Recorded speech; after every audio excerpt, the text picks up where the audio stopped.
If you know me at all, you know I'm a sports buff. I like just about any kind of sports competition. Truth is, I can watch college football all day long if my wife is not around. It really is not the all day sporting events that baffle me nearly as much as it is the 10-second sporting events. Think about it. Have you ever really watched, especially during the Olympics, those athletes? I watch in amazement as an athlete who has trained and gotten his or her body into a superb physical condition participate in an event that only lasts for seconds. Take, for example, the sprinter who's going to race for only 100 meters, or the swimmer who's going to swim for just a moment or two. I've seen some of these athletes who've trained a lifetime for an event only to fall or stumble coming out of the starter's blocks, or a swimmer who slips on the board as they prepare to dive in the water. There's the skater who spent hours upon untold hours preparing to skate, and then she slips and falls. Those tiny but skilled physical specimens who leap and balance in gymnastics are judged by a 1-minute routine. Regardless of who the athlete is, I hate to see an athlete in that harrowing moment of collapse fail after a lifetime of training. Think about that. How excruciatingly painful it must be to train your whole life for something, and then when it counts, to fail. It must seem as if everything you'd done was done for nothing. The Apostle Paul was a preacher who loved athletics as well. He used a lot of Olympic-style references of athletic comparisons in his writings. In Philippians 2:16, here's what he says: "Hold firmly to the word of life.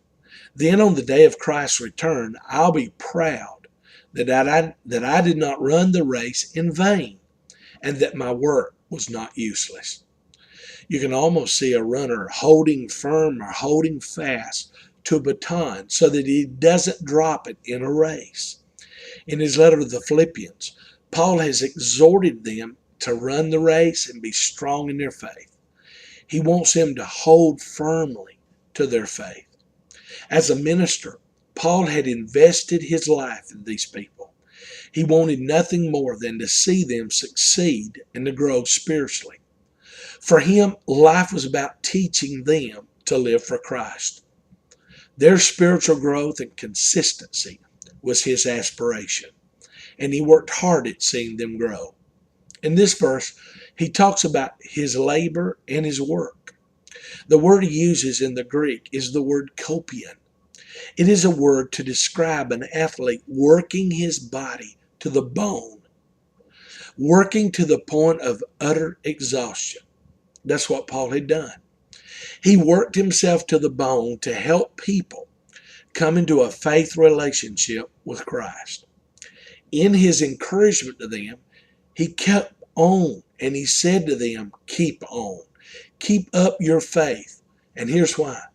So that when Jesus comes back, all I've done to help you is not done in vain. Paul doesn't want to be that athlete who's spent a life training and worked hard and given all that intensity to see it wasted at the finish line by a failure of faith on their part. What a tragedy it would be for Paul to work so feverishly on behalf of this young church to see them simply fizzle out in the end. At Crosswater Community Church, for a short period of time, we have been focusing on a theme of being all in. Paul was truly all in up to the very end. He exhorted the others in the body of Christ at Philippi to be all in as well. Today, as you stop and reflect upon your own faith and your own walk with God, ask yourself, am I working and toiling for the Lord? Am I giving it my all? Am I really all in? Am I giving my faith and my walk with the Lord the attention it deserves? Listen to Paul talk about finishing the work. Don't let life and its stresses cause you to fizzle out. Press on. Ask God to give you new strength today. Don't let a moment of weakness define how you finish. Press on. Here's a great thought for today.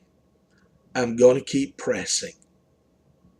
Here's a great prayer to pray today. God, I don't want to run my faith in vain. I don't want to fizzle out. Help me to stay strong to the very end.